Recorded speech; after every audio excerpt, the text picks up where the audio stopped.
we'd been having problems with him vomiting excessively to the point where he was actually losing more nutrition than he was getting in him. And so we had been to his pediatrician's office repeatedly to the point where they didn't really know what to do for him anymore. So we decided that it was time to take him to Children's and got admitted, not knowing exactly what the problem was. As luck would have it, that particular day, Rustineta was on service. And as bizarre luck would have it, there was actually another kid that same day that was diagnosed with Mito. Kind of interesting and strange at the same time. 3+ weeks later, we got discharged and started the new journey. Over the next couple years, Xander experienced an extensive round of blood tests, skin and muscle biopsies, and MRIs. After weeks in the hospital, it was determined by Dr. Rustineta that Xander had a mitochondrial disorder. Upon diagnosis, Xander continued to go to Seattle Children's Hospital for his treatment. Well, right now, I'm going to do a double knock on this one. one. As far as improvement is concerned, we're in a really unique place. His energy level is remarkably high for a Mito kid, when energy seems to be the core problem. He has more energy sometimes than we know what to do with. In fact, our biggest challenge right now is harnessing and controlling that energy, because he still doesn't understand what his limitations are. So he'll just keep pushing himself because he has the energy to do it until he can't take it anymore, and then he throws up or melts down. He has tons of different activities. He obviously loves swimming, which is why we put the pool in. He loves all things water. He likes movies like every other kid. He's really into Toy Story these days. Between Toy Story and swimming, Xander participates in intensive therapy, including occupational therapy, physical therapy, and hippotherapy. Xander obviously gets therapy in the school. So in school he gets occupational therapy, physical therapy, speech therapy every week.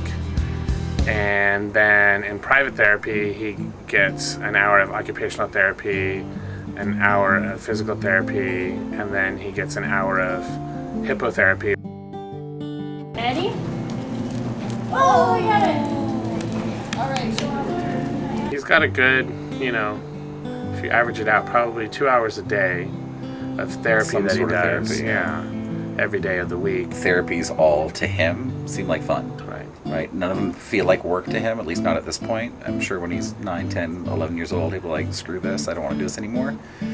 But at this point, all of it is playtime in his mind, and so therefore it's a win-win for all of us, because he's getting what he needs, but it doesn't feel like work for him, which is great. Xander is unable to consume food orally. Therefore, in order to get his daily nutrition, he uses the assistance of a PEG tube.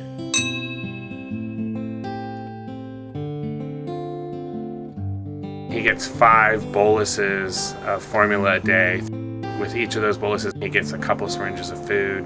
We try to structure it so it's a little bit like a breakfast and a lunch and a dinner if we can. So that way, hopefully over time, he'll start understanding what hunger is. And, there's certain times that you're supposed to eat. And if we get to oral feedings, then at least that part will be learned already.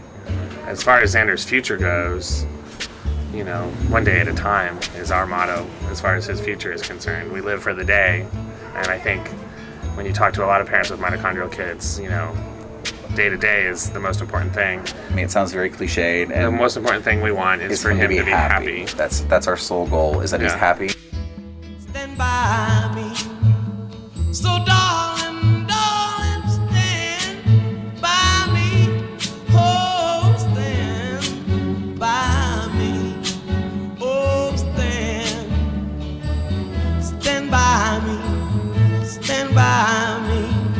And so that's kind of our daily mantra. We don't talk about it, we don't think about it, it just is. That's kind of how we function. And I don't know if that has anything to do with him doing particularly well these days, but we'll take it.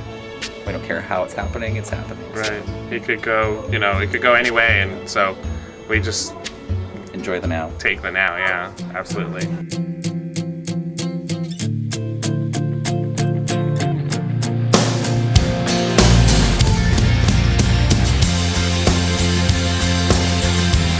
said this to 1,000 people, and so we'll say it again. Seattle Children's is possibly the best place you never want to go to.